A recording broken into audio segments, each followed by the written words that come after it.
Hopefully we've all begun Lent well. Tonight we're going to kind of go back into the commandments, and so this is what I'm going to title it. So fourth commandment is, I would entitle it, the rehabilitation of authority and the reappreciation of obedience. So I don't know if you've been preparing. I mean, heaven forbid we should actually prepare before we come to RCIA, but if you have, if you've been reading ahead, because we're just making our way through the commandments, you might have noticed that the fourth commandment is a lot more involved than it might appear to be. So we're going to walk our way through some of this tonight. So the fourth commandment we find in Exodus chapter 20 and Deuteronomy 5, again, where all the commandments are. So this is Exodus 20. Honor your father and your mother, that your days may be long in the land which the Lord your God gives you. Note the promise. As St. Paul would say, it is the first commandment with a promise. It's not just honor your father and your mother, it's honor your father and your mother so that, or that you may have a long life in the land which the Lord your God gives you. There's another passage in Sirach chapter 3. It's up here. You might just want to take a note of it, but this is a exceptional passage to pray with as children, especially who have, I mean, whether you're my age in your 50s and you still have a or both parents alive, or you're younger, but there's some extraordinary things said by the Lord in this passage. Listen to me, your father, O children, and act accordingly, that you may be kept in safety. For the Lord honored the father above the children, and he confirmed the right of the mother over her sons. Whoever honors his father atones for sins and preserves himself from them. When he prays, he is heard. And whoever glorifies his mother is like one who lays up treasure. Whoever honors his father will be gladdened by his own children, and when he prays, he will be heard. That's twice that's been said now. Whoever glorifies his father will have long life, and whoever obeys the Lord will refresh his mother. He will serve his parents as his masters. Honor your father by word and deed, that a blessing from him may come upon you. For a father's blessing strengthens the houses of the children, but a mother's curse uproots their foundations. Do not glorify yourself by dishonoring your father, for your father's dishonor is no glory to you. For a man's glory comes from honoring his father, and it is a disgrace for children not to respect their mother. O son, help your father in his old age, and do not grieve him as long as he lives. Even if he is lacking in understanding, show forbearance and do not despise him all the days of his life. For kindness to a father will not be forgotten, and against your sins it will be credited to you, a house raised in justice to you. In the day of your affliction it will be remembered in your favor. As frost in fair weather, your sins will melt away. Whoever forsakes his father is like a blasphemer, and whoever angers his mother is cursed by the Lord. And then one last passage in the same book, the book of Sirach, chapter 7. With all your heart, honor your father, and do not forget the birth pangs of your mother. Remember that through your parents you were born, and what can you give back to them that equals their gift to you?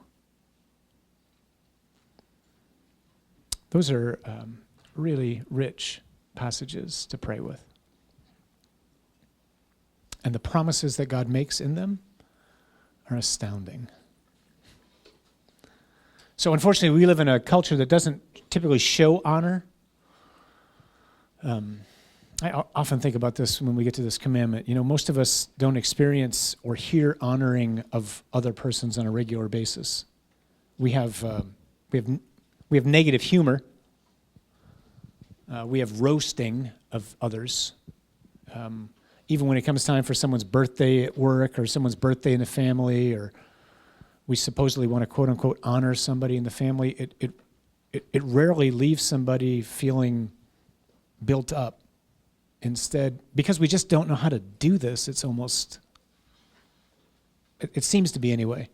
I know for me, the first time I really saw this, I was in my early 20s, and I lived in a household of guys. Actually, Father Prentice was one of the guys who lived there at the time. And so it was, whenever one of us would have a birthday, there was about 14 guys who lived in the house. And when one of us had a birthday, we would all go around the table at dinner, and we would honor the brother.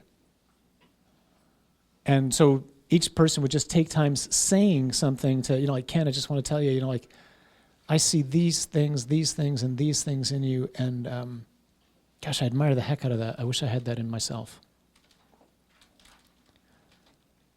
And by the time you were done, I mean, the guy who's getting honored is overwhelmed, right? It's not flattery. Flattery is either not true or it's for a selfish purpose. It's honoring.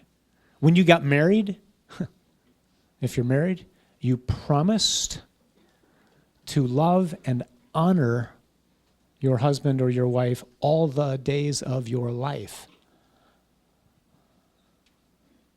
which usually means, most practically, that I'm going to use the gift of speech to build up my spouse. That's the most practical way that it's experienced. Tragically, that's not the norm. But remember, we were on retreat. For those of us who had a chance to get away, we were talking about the sacrament of marriage. When we talk about how marriage is this tangible, visible sign of the invisible reality, which is the love that Jesus has for his church, one of the ways that we do that is we speak to one another, or we're commissioned and then equipped to speak to one another as the Lord would speak to us. That's how we're supposed to speak to each other in a family. That's why we desperately need to rehabilitate authority and reappreciate obedience, I would suggest. So there's a lot in this. I don't think we'll get to everything. So let's start here. Let's start with authority. So I'm going to read something, if I can, because this is kind of a synthesis of what I think is kind of the issue that regards this. We've talked about this in different contexts before. The biggest challenge for most people in coming into the Catholic Church or in becoming Christian is authority. I just don't want to surrender. And there's lots of reasons for that. Some of the reasons are because I've been burned by other people.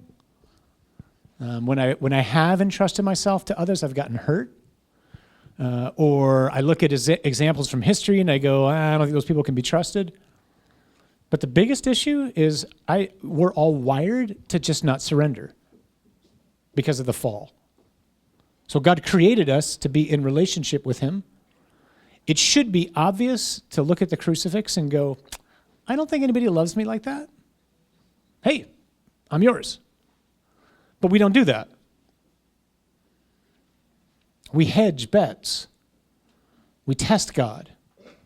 We put up obstacles. We come up with justifications, rationalizations, excuses of all kinds so as to dodge the issue of surrendering my life to God. But you cannot be a disciple without surrendering your life to God. And that's what it means to be Catholic. I'm going to give you, Lord, permission to own my life. That's why the days that we're in right now are days of kind of ever-increasing intensity. If he doesn't own your life, someone else does. Or something else does. And whoever that someone or something is, it ain't the God who made you and who laid his life down for you. And therefore, it will either disappoint us or it will crush us. But it's hard. I mean, this is the, I was going to say the crux, but that's doubly so true, right? This is the issue, I think, for all of us. So part of it is just trying to get a healthy understanding of authority, because it's not, it's not something which has, it's not something we've exercised well often in our lives. I know I haven't. So here's this little thing. Not infrequently, authority is understood as the power to arbitrarily impose one's will upon another or upon others. It is equated commonly with domination and a curtailment of another's freedom. But the word authority is from the Latin auctoritas, meaning to cause, to sponsor, to promote, and from augere, to increase and to enrich. So the nature of authority must be distinguished from power and coercion. Power does not promote freedom, and coercion ends it. True authority, on the other hand, is always in the service of others and their freedom. Its object, so the object of authority is always to help men and women to attain their full humanity. It helps the other to reach fulfillment. The ultimate authority is God. And God is not dominating, and he's not oppressive toward his creation, but he's generous. Simply out of love, God creates. Creation itself need not be. It is totally free. It's God's gift. God, therefore, is not a threat to his creation or his creation's freedom and life. That's the whole point of looking at the commandments right now. God is the very ground of creation's being and its nature and its substance. Within created reality, God has created the human person so that he or she can share in God's own divine life. God's creative act is so powerful that it endows the very contingency of the creature with the abundance of the Creator's own gift. There is then in creation and causality an initiative on God's part. God takes the first step. The initiative of God reaches its fulfillment in Jesus, who not only in his words, but above all by his passion, death, and resurrection shows the extent of God's love, generosity, and goodness. In the process, he also reveals definitively the true meaning of authority. One could say that the words and deeds of Jesus are in the service of the human person and his or her freedom. Ultimately, it's only through the Paschal mystery, that's the death, the resurrection of Jesus, is the human person able to reach fulfillment, which is to share in the divine life. So all human authority finds its concrete model in Jesus. To be genuine, all human authority must resemble Christ's. When applied to the marital relationship, for example, the measure of a husband's headship is none other than Jesus. Just as Jesus cared for his bride and gave his whole life for her, so too must a husband. In Jesus, we see conclusively that God's authority is rooted in his love for his creation. So too, among human persons, the only true source of headship is love. When authority is understood rightly, one is able to see that there is a great responsibility on the part of the human person to whom that position is given. His task is to care for the ones entrusted to him or her, to ensure the well-being of the others, to, in some sense, seek to increase the life of the others. Just as all of human creation must respond in some fashion to God's generous and loving initiative, so too must those placed under the care of other men and women. That's a lot, sorry, but I belabor authority because I know my own life, it's the struggle. I'm the only person in this room who's made a promise of obedience. Nobody else here has.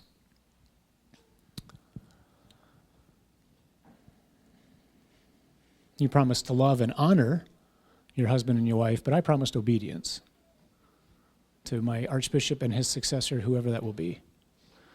And it's easy to be obedient to someone who you respect highly. It's not when you don't. And yet it's a promise I make. So I can testify to you of the freedom that comes from promising obedience and to living a life of obedience. So people look at priests all the time and go, they get hung up on chastity. Chastity is nothing in comparison to obedience. Obedience is the grind. That's where my pride kicks in. You want me to do what? Do you know who I am? Moi? I mean, so I'm literally at the back end call. So when I came here to Good Counsel 11 years ago, I met with the cardinal. I was at another parish at the time, and he called me and said, hey, I'd like to sit down with you. I'm like, okay, can you tell me what it is? No, I'll tell you when you get here. Okay? Actually, he didn't even call me. His secretary called me. So I sit down, and he says, how you doing? Blah, blah, blah. I'd like you to go to Our Lady of Good Counsel. I said, can I pray about that? And he looks at me. I'll never forget this. He looks at me. He says, you can. But what are you going to hear? I'm asking you to go. And you promised obedience to me. And I went, you're right, I'll go. Sorry, stupid question. But it was so spot on. You can, but I'm asking you. So, again, I can just testify to, these are the paradoxes of the Christian life. You want to be free, you got to die. You got to become a slave to Christ. You got to give. You want real freedom? Get into a relationship of obedience, first with God, and then live in and under authority as it's properly understood. Because God never wields his power over us. Therefore, we can never truly, if we're living as we should as his disciples, wield power over others. We have to exercise, whether I'm a teacher, I'm a coach, I'm a pastor, I'm a president, I'm a governor, I'm a mom, a dad. Those are the places where you first experience it. That's why this commandment's so rich. Because our understanding of authority starts at home. And so this commandment not only entails directives to children, it commands directives to parents. Because parents are going to shape forever the understanding of their children's lives. I was meeting with a woman today who's older than I am, and children early 20s, and probably early mid-20s to 40.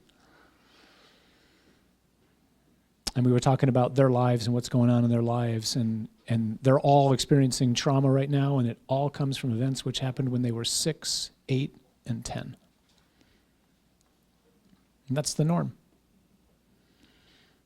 No matter how old we are, where we live, what we drive, where we work, how much we make, we got issues in our lives that go all the way back to how it is that we were raised and what we experienced.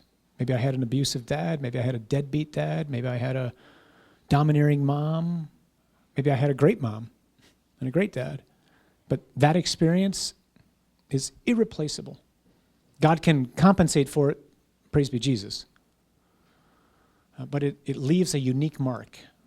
So the commandment's rich. Does that make some sense? Yeah. So a favorite passage, flip to Mark chapter 10.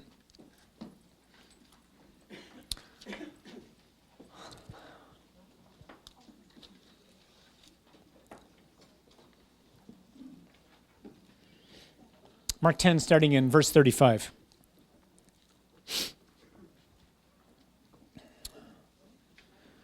So if you got children, if you got people who report to you at work, if you coach kids, if you teach, well, there's almost not a one in us in here who doesn't have authority over other persons in some degree or another. This is an extraordinary passage to pray with. Mark 10, starting in verse 35. So James and John, this is 2 of the 12. So these are 2 of Jesus' best friends. They're brothers, the sons of Zebedee. Their nickname is the sons of thunder. All right, these are not little meek and mild guys. Came forward to him and said to him, "Teacher, we want you to do for us whatever we ask of you." That's a bad way to talk to Jesus, by the way. And he said to them, "What do you want me to do for you?" And they said to him, "Grant us to sit, one at your right hand and one at your left in your glory." So we want to be right there, Lord. We want the positions of influence. So we're jockeying now. Looks like the crowds are behind you. Things are looking good for you. When you come into whatever it is you're coming into, because we've never seen anybody who can do what you do, because people don't raise the dead, and you do. People don't heal the blind, but you do. People don't feed 5,000 people with a couple of loaves of bread, but you do. So this is going somewhere. So we're getting in now. We want to be at your right and your left. What do we need to do? Jesus said to them, you don't know what you are asking. Are you able to drink the chalice that I drink, or to be baptized with the baptism with which I am baptized, which refers to his passion? They said to him, we are. And Jesus says to them, here's the casual way of translating Jesus' answer, you will. The chalice that I drink, you will drink. And with the baptism with which I am baptized, you will be baptized. But to sit at my right and my left is not mine to grant. It is for those for whom it has been prepared. And when the 10 heard it, so here's the other 10 guys, they're kind of ticked off because they didn't get a chance to jockey in earlier. They began to be indignant at James and John, because this is what we do, right? And Jesus called them to him, and he said to them, you know that those who are supposed to rule over the Gentiles lord it over them, and their great men exercise authority over them. Or in another translation is, and their great ones make their authority felt. But it shall not be so among you. Whoever would be great among you must be your servant, and whoever would be first among you must be the slave of all. For the Son of Man also came not to be served, but to serve, and to give his life as a ransom for many. That is the passage on authority. The corollary to that would be, if you flip to the Gospel of John, John chapter 13. So the universe is made up of hundreds of billions of galaxies, each with hundreds of billions of stars. It's something to the order of 46 billion light years across and ever expanding. That's a number beyond comprehension. God made each and every one of those stars. He knows them by name. He brought them into existence by saying, let there be light. And the God who made the universe in John 13 is in the position of a servant, actually a slave, stripped, with a towel around his waist, and a bowl in front of him, washing feet.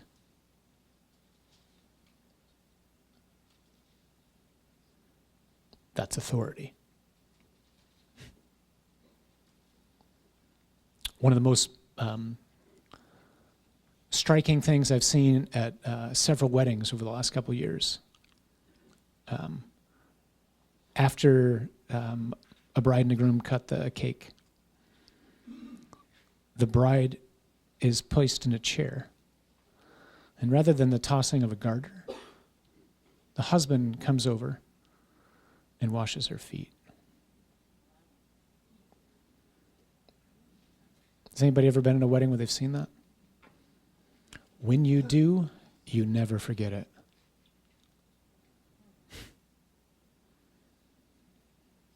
That's authority. That's headship. That's real headship. That's the scriptural vision of headship. The husband is head of his wife as Christ is head of his bride, the church. Jesus is head by laying down his life. That's what it means to be head. Not head like I dominate you. Ladies, if you're engaged to get married,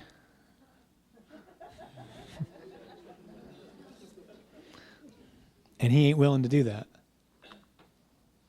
don't marry him.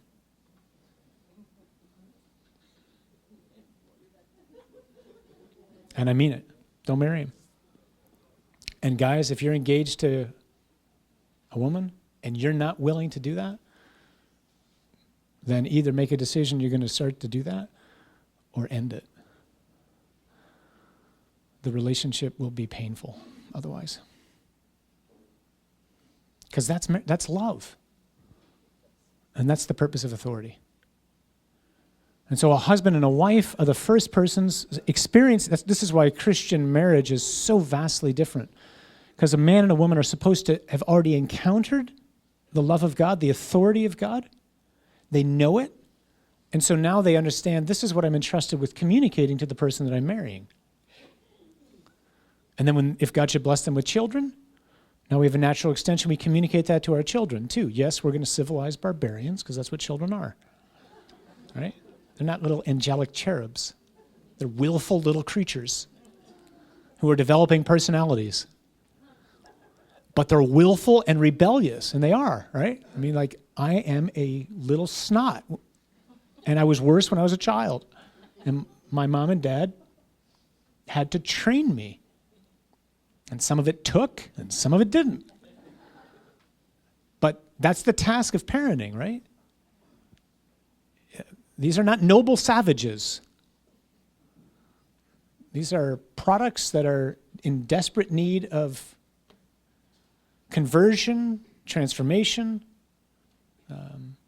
learning. And because we're inclined to be selfish, that's why 2-year-olds are the way they are, right? I just don't understand this child. Really? It's a willful creature in desperate need of salvation. Doesn't matter how old it is. Once it's got a personality and it's got a will, it's going to act out. So, and as a parent, if I know how to model the authority of Jesus, I'm going to be able to do it one way. It's still going to be challenging. And if I don't, it could be just painful. It's going to be painful either way, right? To have children is to have pain. But it could be just for me, or it could be for me and for them. What's that? Oh, I want to scare the hell out of them. I want to scare them out of hell, one or the other. It'd be worth it. Yeah, because we just need it. We need that, right? Like, I need a healthy dose of what it is that life's about, right? I mean, you guys you ain't the Waltons. And the Waltons had issues. You don't even know who the Waltons are. It doesn't matter. All right. I make references to Father Dave. He goes, huh? How old are you? All right, so that's a little something on authority. So we need to rehabilitate authority. We got to get, we desperately, like I desperately need, not you guys, I desperately need Jesus to teach me over and over again how to exercise authority and not to wield power. Because the inclination at times is just to go, because I said so.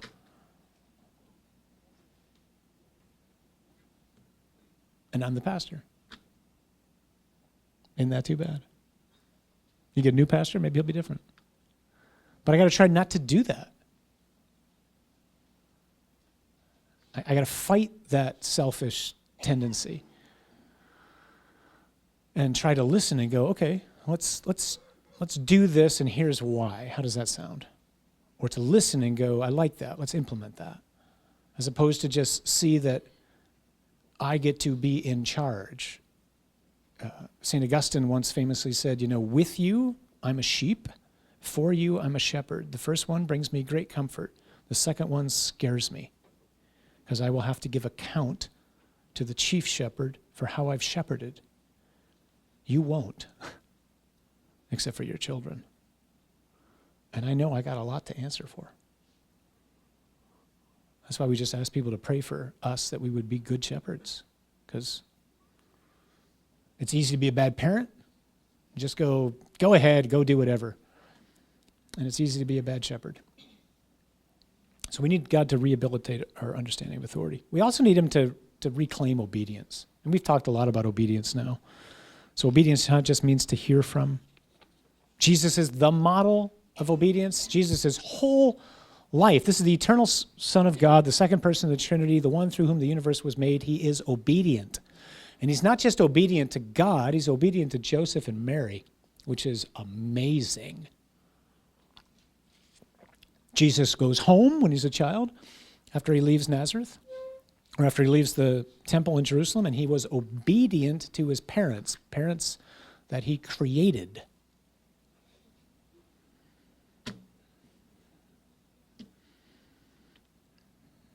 He's not experiencing a throttling of his life. Mary is the exemplar of obedience. She's the most obedient human person that ever lived. Jesus is a divine person with a human nature.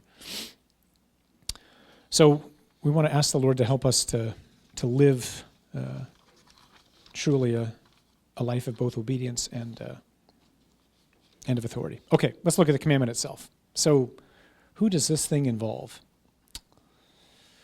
So the fourth commandment, this is, we're going to look through the catechism. We're just going to plow through some things. So 2199, flip to that if you wouldn't mind. And if you didn't bring your catechism, I'll try to put what I got up there. So the fourth commandment is addressed expressly to children in their relationship to their father and mother, because this relationship is the most universal. It likewise concerns the ties of kinship between members of the extended family. It requires honor and affection and gratitude toward elders and ancestors.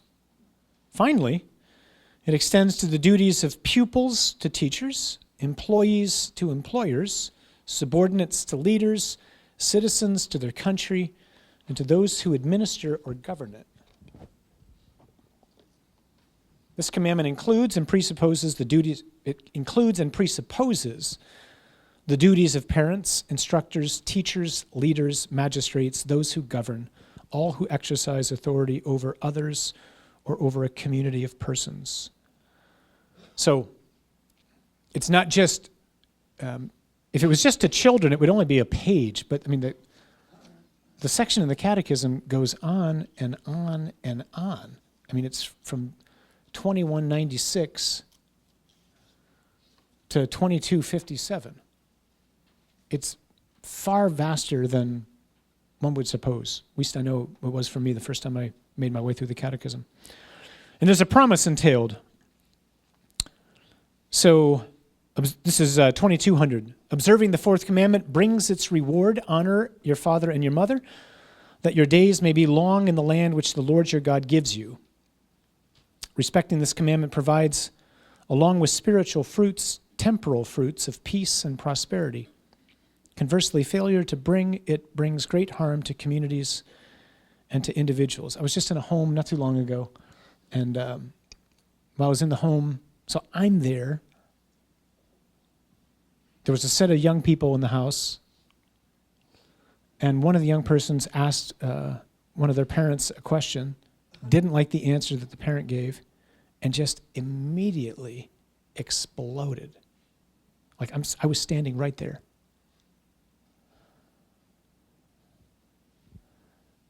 And I thought, oh my goodness.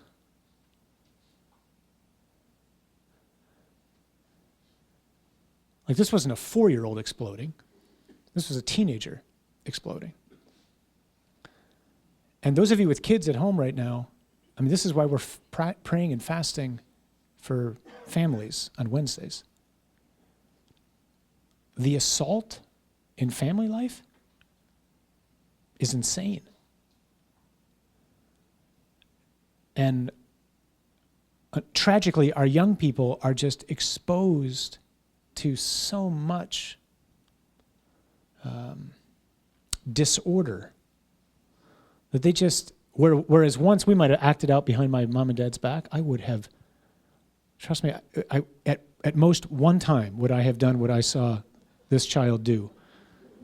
It would never have happened again. Out of sheer terror for what my dad would have done. And out of sheer fear of having offended him and my mom. But kids aren't like that now. And so what we're seeing, the reason why that's important, what we're seeing is we're just seeing disordered home lives. And so if we're serious about trying to live radical lives of discipleship, which equals genuine freedom, it means we got to think about what major changes we can make in our homes so as to ensure that they become places of peace. And that's going to be very personal for each and every one of us. how we do that. For a lot of us, it's really control what comes into the home.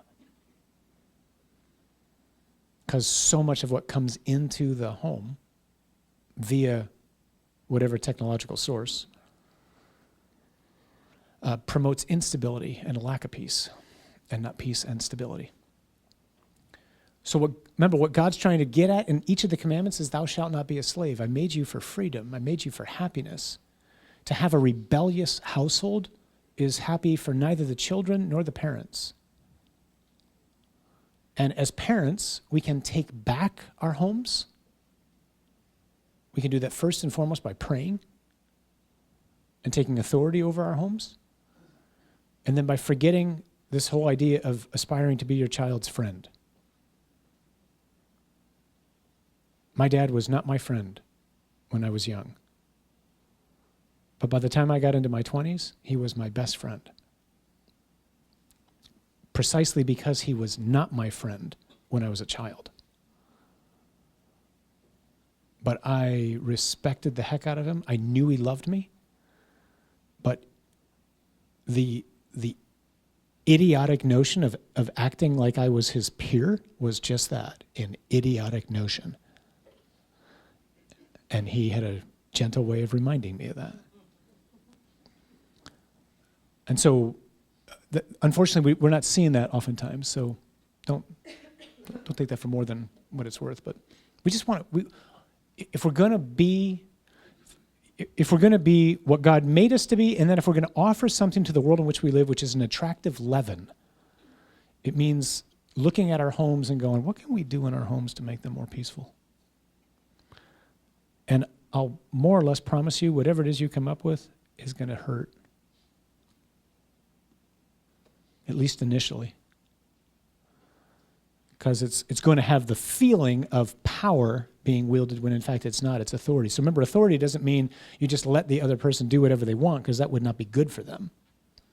Sometimes what's good for the person is to say, no. You can't put your hand in the Vitamix. That's an aircraft engine going on in there that will spin up your hand, chew up your hand. No, not doing that. It looks fun. No, we're not doing it.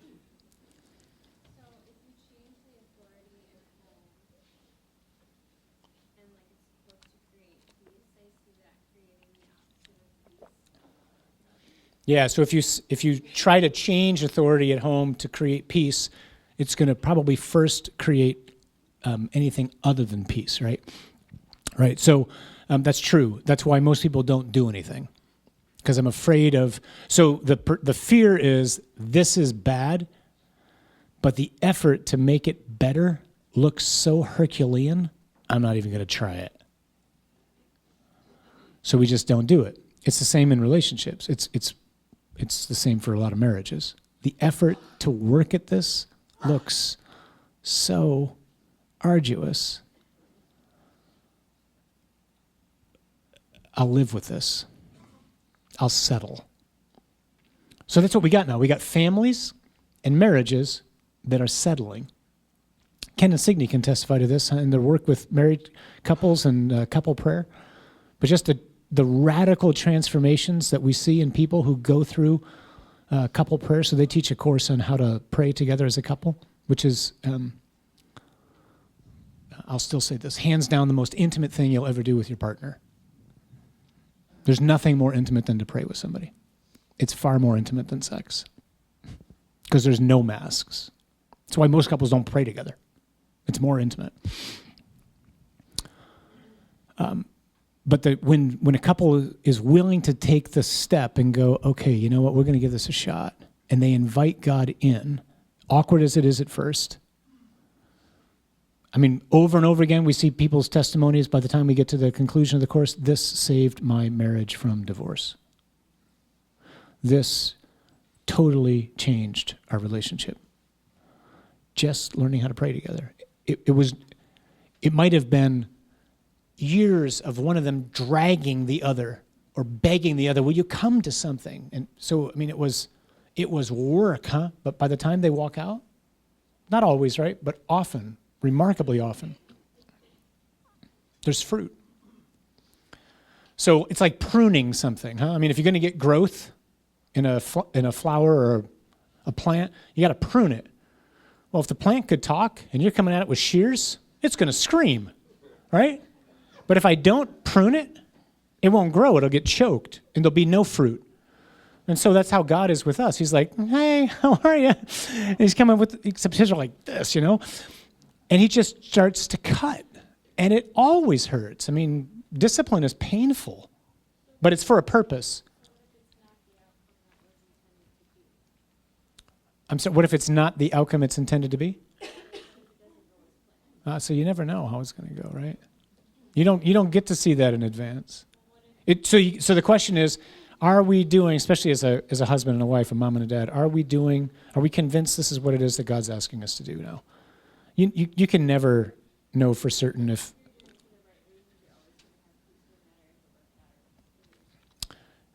No, hell is paved with good intentions. The road to it. So the good intention's not enough. I mean, so you want to seriously, this is where communication becomes so crucial in a relationship. We got to talk. What's going on in our kids' lives? What do you think we need to do here? Let's go pray.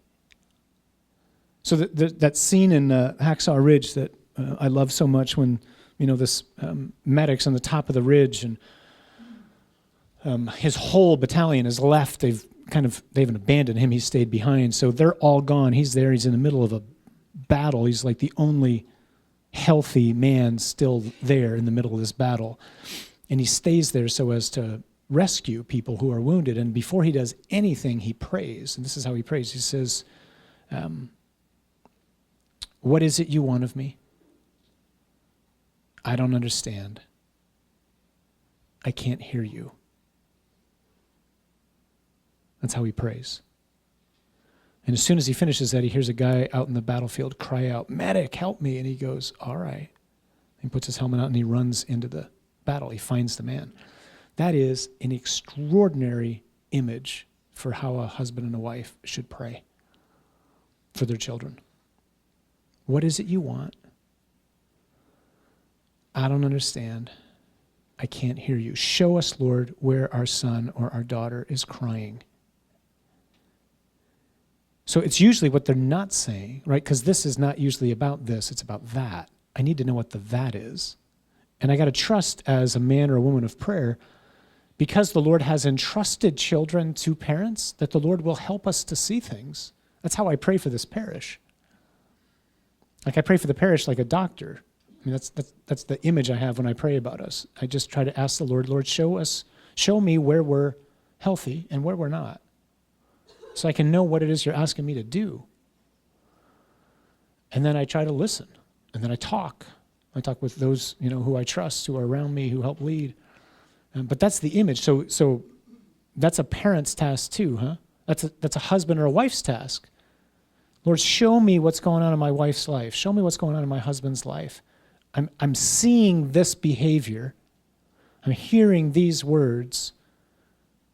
But I need to make sure I'm hearing you rightly, that I'm actually hearing what is or is not being said, and then show me how to respond, how to act, how to love. Mindful that the Lord wants to use a spouse to heal the other spouse, because he wants the spouse to be a sign of his love. Does that make sense? So it's, most of us, so there's a spiritual vice called acedia, which is a devastating vice. So acedia is basically acknowledging that's going to be too much work. No, I ain't going to do it. And so you just settle. So yeah, I could be great, but that would mean a lot of changes in my life. And I don't want to make those changes. It just looks too hard. And so we just settle. And I get that. I mean, it's easy to just settle. But God's always calling me to more. Because he doesn't want me to settle. Because anytime I settle, I'm not growing. And anytime I'm growing, I'm getting pruned and cut and harnessed and disciplined, and it always hurts. Because we like comfort zones. I mean, I love comfort zones. That's why we don't like change. But if I'm not changing, I'm not alive. Like, to be alive is to be continually changing and growing. It's tragic, actually, in marriage counseling to sit down with someone and hear one of the spouses say to the other, "You've changed." Duh. Like, even if I'm 24 hours older than I was yesterday, of course I've changed. Like, we don't stay where we were. We don't marry a mannequin. Not yet, anyway. Maybe one day. The way we're going. So this is difficult stuff, huh? I mean, that's why this commandment is so vast. And these are the things that it stirs up. I find it to be profoundly worth diving into. It's just rich to me. And especially when you look at the repercussions of doing this well and not doing it well. And here's the challenge, right? You could be the Virgin Mary, and your child could still turn out to be Damien. No offense to anybody here named Damien. So could turn out to be just a hellion. All right? So my mom and dad were saints. I was not. And it wasn't their fault. It was my fault. And parents, and there's parents in here, right, who've loved the Lord, followed the Lord, raised their children well, given them a good example, taught them the faith, whose children have wandered away. There is nothing that I know of in a parent that causes more pain than that. Nothing. Nothing. And so the evil one just tries to play on that and see what you did? You did something wrong. You could have been better, Eloise. Well, of course you could have been better. But that's not why they are the way they are. Because they're free, they got a will, they can choose to do things. So we can only do the best we can. At the end of the day, because since we're all children, we have to own it. And your children are going to have to own it. You can't make your child a disciple. You can only offer them a witness. And then continue to walk with them and be with them. That's why our vision here is what it is, to offer every person in our community a life-changing encounter with Jesus. That's all I can do is offer you that. I can't make you one. You have to choose. And parents have to just let that go. And remember, these children are the Lord's children first. And he gave them to me, and he's always at work in them. And even if you're, 55 years old and just now you're waking up to the reality of faith and you're going, oh my gosh, I blew it with my kids. No, you didn't. Don't worry. God has an amazing capacity to make up for things. God's not thwarted by anything that happened. He has lots of friends. He brings people into other people's lives. He's conspiring to get all of us back. So have hope. Be careful. You don't give in to the enemy, all right? Does that make sense?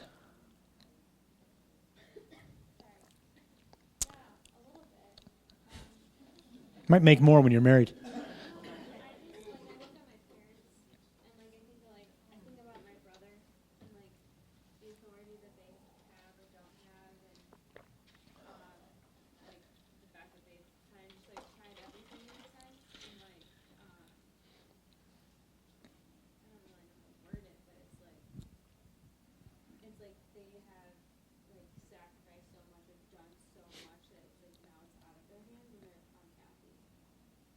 Yeah, so when we get into specific, right,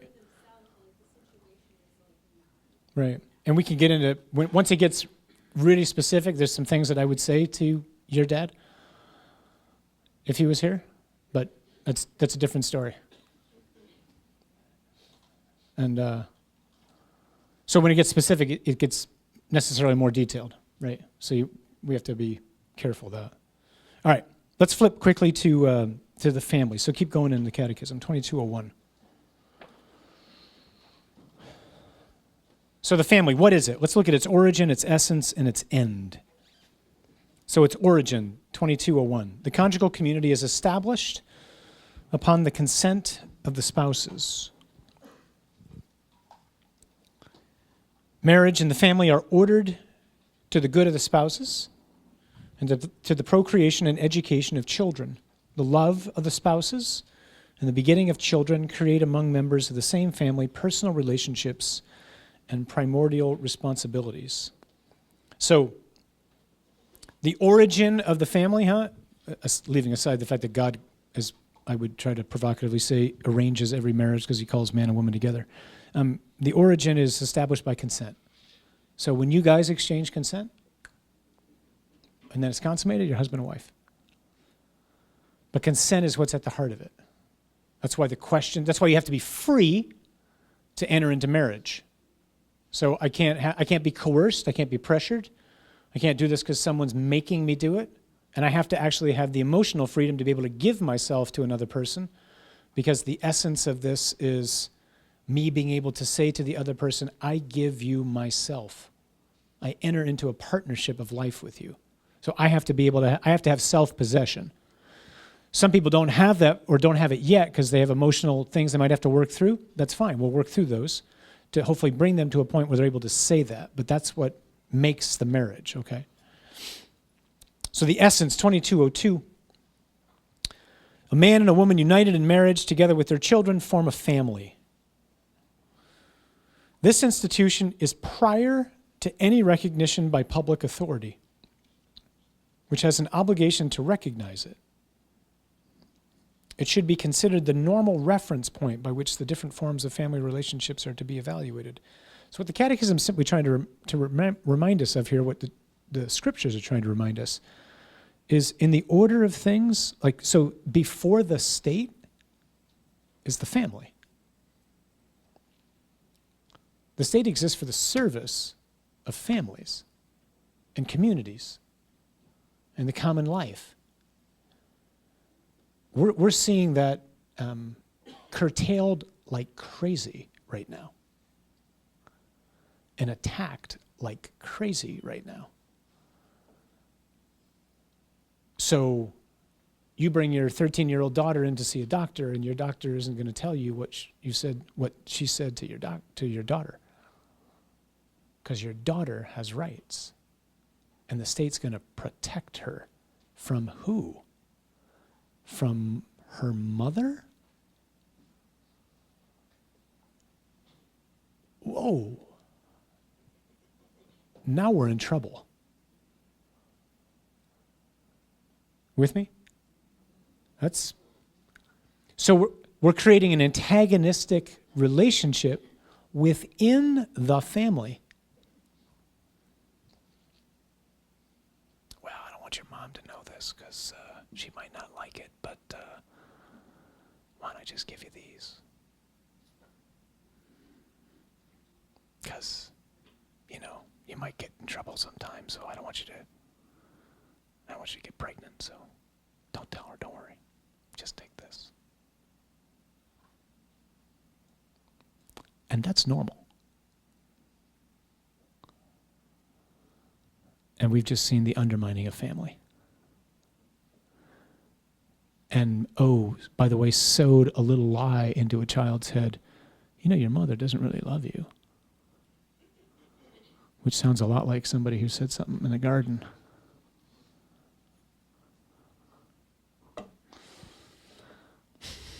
What's the end? So the purpose, that's another way to think of this. So the purpose of marriage, it's two things. It's the good of the spouses and the procreation, the education of children. First, the good of the spouses. That's the more formal way of saying what I've been talking about earlier, that the point of marriage, the way I would kind of bluntly summarize it, is to make God tangible to your spouse. That's the point. So that they can say, I know God better because of you. That's the good of the spouses. There's no better good you can give to your husband and your wife than to be a manifestation of the Lord to them, because he is the good one. And it's also to the procreation, the education of children. So God gives parents this most extraordinary gift of collaborating with him and bringing into existence an immortal soul. And if he gives you a child, he gives you a child so that the child can come to know him. And it's your incredible task to introduce him or her to the Lord and to witness to him in all you do and say. And sometimes that means, gosh, I'm sorry, I think I was a bad witness. Because we all have to do that at times. And education doesn't mean, you send them to high school. The most important thing you can teach your children is to teach your children the faith. So this is called, the Catechism and the Church often refers to the family as the domestic church. This is an expression which is perhaps familiar to some of us. Maybe it's not familiar to others. So in other words, so the domestic church, the family is the house church. And the first priests are who?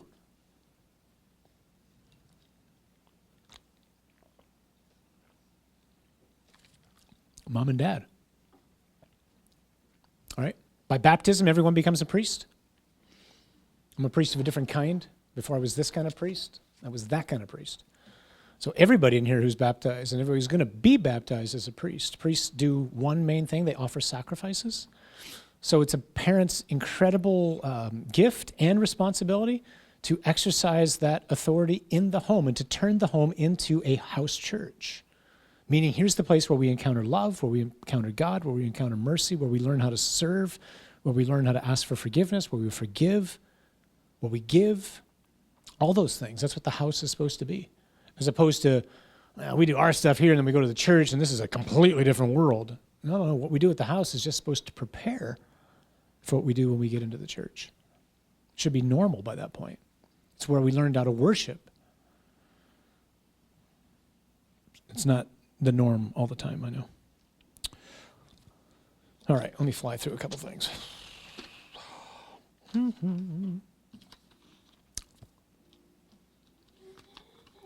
Told you I was going to put me to sleep. Let's look quickly. Flip to 22:19. Let's look at the responsibilities of children and then responsibilities of parents. So I would say there's four main things for children. First is respect. So 22:19 says, filial respect promotes harmony in all of family life. It also concerns relationships between brothers and sisters. Respect towards parents fills the home with light and warmth. Grandchildren are the crown of the aged, and with all humility and meekness, with patience, support one another in charity. So what's being asked of children in the fourth commandment? First, respect. Second, gratitude. Flip to 22:15. Respect for parents derives from gratitude toward those who, by their gift of life, their love and their work, have brought their children into the world and enabled them to grow in stature, wisdom, and grace. With all your heart, honor your father and do not forget the birth pangs of your mother. Here's that passage we looked at from Sirach 7. Remember that through your parents you were born, and what can you give back to them that equals their gift to you? So as a child, I'm forever a child, right? I want to constantly show gratitude to my mom. My mom was told to abort me. I'm really grateful she didn't. Obedience. 22:16. Filial respect is shown by true docility, that's teachability, and obedience.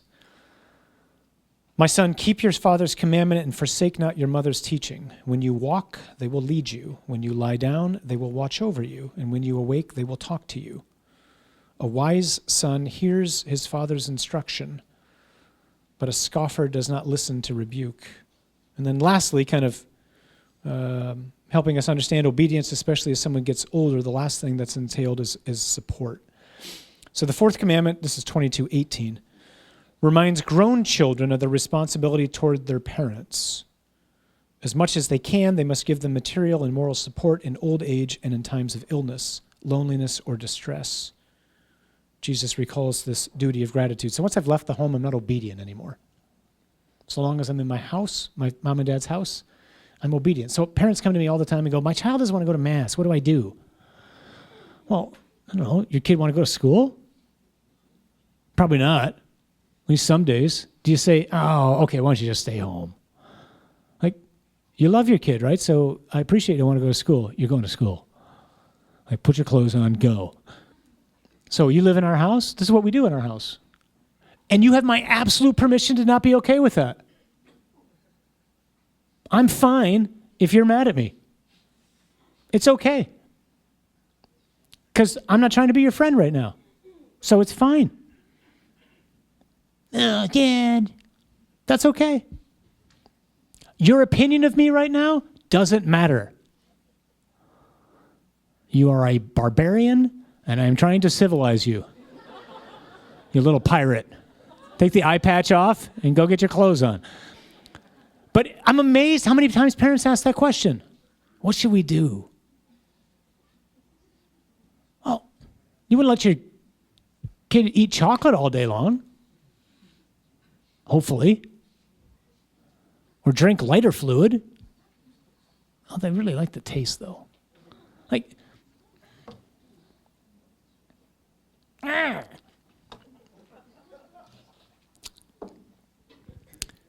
So when I'm no longer at home, I don't need to be obedient, but I do need to support my parents, and I do need to respect them, and I do need to be grateful. So what's on the end of parents? Because remember, parents come first. Because they're going to prepare the children for this. Because no one's going to shape a child's life and an understanding of a child's life of God more than parents and more than a father. Because God is Father. He's not male, but He's Father. And so a father's witness is going to shape a child's life more than anyone's witness of God. That's not to say that, so oftentimes, my sisters, will say, well, my husband was a jerk, or he died, or he was abusive and he left. So don't worry, God's not thwarted because of that. He can make up for things. But there's still some issues there that he's going to need to heal, and he will heal. He'll bring people into their lives. But it's just a reality. All things aren't fair. So my image of God is almost entirely shaped by my dad. And that's a good thing, because I had a great dad. I know not everybody in here can say that. And God can heal that. That's okay. And so we ask the Lord, just keep showing me who you are. Help me to know you as you really are. So I don't project onto you a deformed image that I might have. So parents have tasks as well. The first thing is education. So 22:21. The fruitfulness or the fecundity of conjugal love cannot be reduced solely to the procreation of children, but must extend to their moral education and their spiritual formation.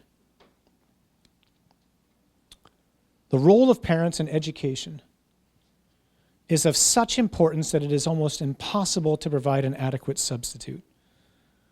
The right and duty of parents to educate their children are primordial and inalienable. There's three things that every study is showing right now about this, the absolute impact of parents. And hands down, the single most important pastors for a child are parents. There's not a close second. Not a catechist, not a priest, not a minister, not a nobody. It's moms and dads, and they do three things. They go to church, they talk about the faith at home, and they pray. Those three things make all the difference in the world. You go to church, talk about the faith at home, and you pray. It's not magic. Your child's still willful. They can do whatever they want, right? But those three things are huge for laying a foundation. The way studies talk about it now, those things create kind of like a glass ceiling, religiously speaking, that your children will rarely rise above. They might, by God's grace, because God can do anything. But mass, pray, talk about the faith. So that's the education. Second thing, 22:22, is respect. So there's respect from children to parents, and there's respect from parents to children. Parents must regard their children as children of God and respect them as human persons. Showing themselves obedient to the will of the Father in heaven, they educate their children to fulfill God's law. Third thing that is enjoined on parents is a good example. So 22:23. Parents have the first responsibility for the education of their children. They bear witness to this responsibility first by creating a home where tenderness, forgiveness, respect, fidelity, and disinterested service are the rule. The home is well suited for education in the virtues. This requires an apprenticeship in self-denial, sound judgment, and self-mastery, which are the preconditions of all true freedom. So someone used the image once. Anybody here play piano? Who plays piano really well in here? Be honest, like really well. Be humble. Real humility is like, yeah, I'm actually a concert pianist. Anybody really good? Pretty good? Okay, so when you first start learning piano, what do you learn? Yeah, you learn scales, right? And chopsticks and little things. And it's like, why am I doing all this? But you learn these strict disciplines when you're early so that sooner or later you can sit down at a piano and you just improv. And it's glorious, right? But you don't just sit down at the piano and do that. You do that by self-discipline first and by training and by mastery. Those are the scales. So that's how it works in life. Like we're supposed to, by the time we get to maturity as an adult, I'm supposed to just be able to like improv life. And you did that by learning scales on all sorts of little things with regards to self-discipline and whatnot, with anger, with, unforgiveness, with selfishness, with whatever it is. Hopefully someone helped us to learn. That's not going to help you. In the same way that someone who cared for me and wanted me to grow up to be a concert pianist said, I know you find this really boring and monotonous right now, but one day you're going to sit down and you're just going to go at it. And it's going to be glorious. But you're not just going to do that. So it is with life. So parents demonstrate this example. They have this education and virtues. Parents should teach their children to subordinate the material and instinctual dimensions to interior and spiritual ones. How do you do that? You say no.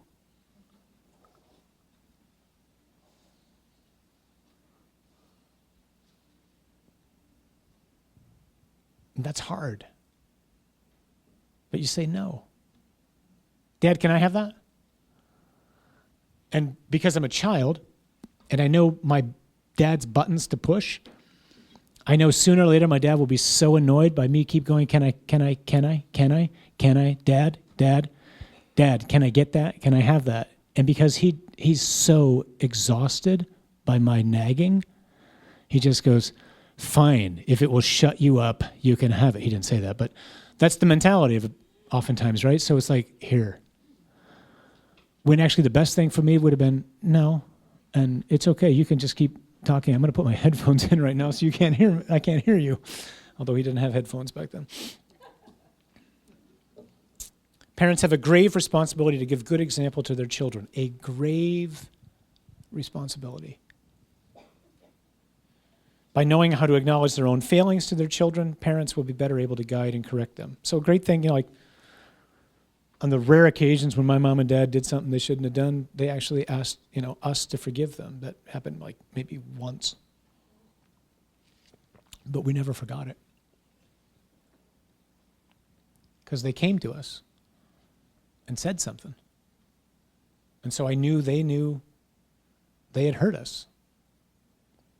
That was huge, as opposed to them giving off this image that we're moms and dads and we never make mistakes. It's always your fault. Fourth thing, evangelization, 22-25. We're almost done. Through the grace of the sacrament of marriage, parents receive the responsibility and the privilege of evangelizing their children. Parents should initiate their children at an early age into the mysteries of the faith of which they are the first heralds for their children. They should associate them from their tenderest years with the life of the church. A wholesome family life can foster interior dispositions that are a genuine preparation for a living faith and remain a support for it throughout one's life. Archbishop, in his pastoral letter, talks about how it's been a common thing over the last several decades for parents to kind of pass off the task of teaching their children to faith, the faith to Catholic schools or religious ed, and then he just begs pastors and parishes to do everything they can to not let that happen. And so we're trying to do that. So no one's witness of the faith compares with a mom's or dad's. So if it's not lived at home, whatever they hear at religious ed or at Catholic school just isn't going to make a difference. Because they're going to go home and they're going to see a different witness, and then they're going to wake up one day and go, why are we paying a couple $1,000s a year for you to send me to a place where we learn stuff that we don't do? Why don't I just, either this is true and we should do it, or let me just go to a public school. Why waste the money?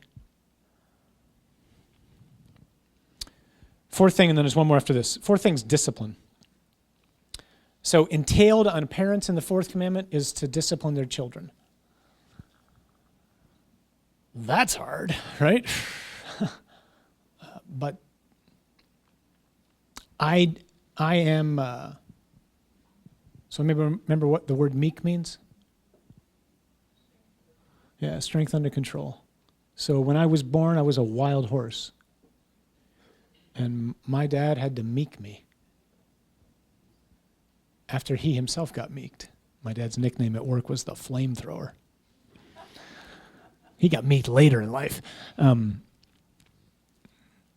was like the butane lighter or something, I guess. I don't know. But, he had to train me because I easily went out of control. And you do that in all sorts of different ways. As you learn how to discipline your child, what they respond to, what they don't respond to. Sooner or later, you find something they respond to. Usually it's taking away the thing they like the most. That gets their attention. Got mine. It's okay, I'll be good. So discipline's key. And then lastly, this is to fathers in a special way. So this is, I think, the most beautiful thing ever written to dads I've ever seen. Pope John Paul II wrote this in a letter on the role of the Christian family. He says, in revealing and in reliving on earth the very fatherhood of God. So get a hold of those two words. Revealing and reliving.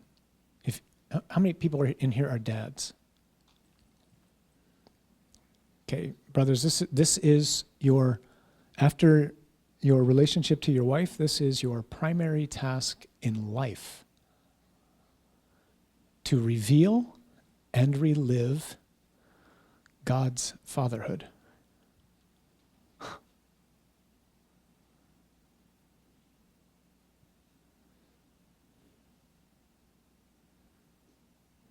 It's what he's asking you to do, and he's equipping you to do. In doing this, a man is called upon to ensure the harmonious and united development of all the members of the family. He will perform this task by exercising generous responsibility for the life conceived, this is a great expression, under the heart of the mother. By a more solicitous commitment to education, a task he shares with his wife. By work which is never a cause of division in the family, but promotes its unity and stability. And by means of the witness he gives of an adult Christian life, which effectively introduces the children into the living experience of Christ and the church. That's the marching orders for a Christian dad. It's the most extraordinary thing I've ever seen written on fatherhood. It's one paragraph. If men did this, the world would be a vastly different place. You want a Lenten exercise, brothers? Meditate on that. And beg the Lord, show me how to do this. Show me where I'm not doing it. Encourage me where I am. Give me strength. All the things that it is that you're asking me to be, so that one day my son and my daughter will say to me, Dad, because of you, I have a really great image of God. Because of you, Psalm 103 has come alive. The Lord is compassionate and merciful, slow to anger, abounding in kindness. As a father has compassion on his sons, so the Lord has compassion on us, for he knows our frame. That's a man's task. And no greater thing will your child ever say to you than, you have helped me know God. And I can't tell you how grateful I am that I was able to tell my dad that before he left this earth. So there's a lot in there, right? These are the things that are all entailed in headship. So the man isn't head of his family, he's the head of his wife. Head of the family is not a biblical expression. Head of his wife is. But head as Christ is head, and Christ is head as servant, as one who lays down his life, who takes the initiative in self-giving, to which the wife responds by a total gift of self.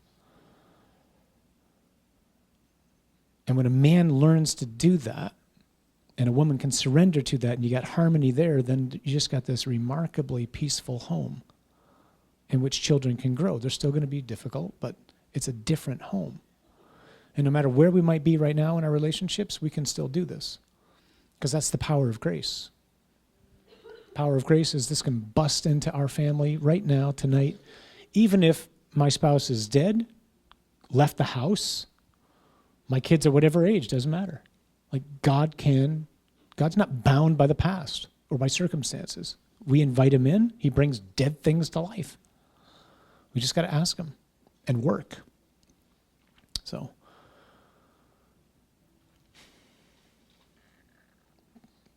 I'd encourage you to look at the rest of the section of the Catechism because it goes on from here to talk about the state and a whole host of other things that are entailed. But for our purposes here, I think this is sufficient for tonight.